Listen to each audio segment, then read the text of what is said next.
Fire service દ્વારા rescue craft બોટની ફાળવણી કરવામાં આવી હતી।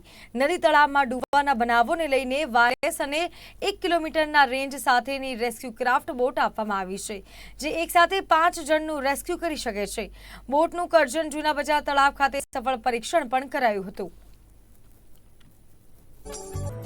આજરોજ ગુજરાત સ્ટેટ ફાયર સર્વિસ દ્વારા આપેલ રેસ્ક્યુ ક્રાફ્ટ બોટનું અમે કરજણના જૂના બજાર સ્થિત વિવેકાનંદ તળાવ ખાતે સફળતાપૂર્વક ટેસ્ટિંગ કરેલું। જે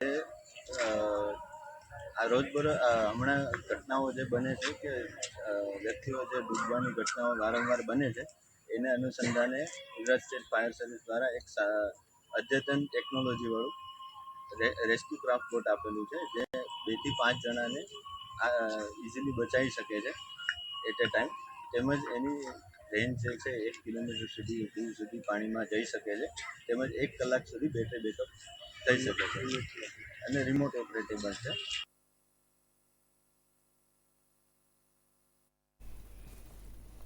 તો રાજ્યમાં ગરમી વધવાની સાથે હાર્ટ એટેકના કેસ પણ વધી રહ્યા છે। આ દરમિયાન મોરબીના વાઘપર ગામે એક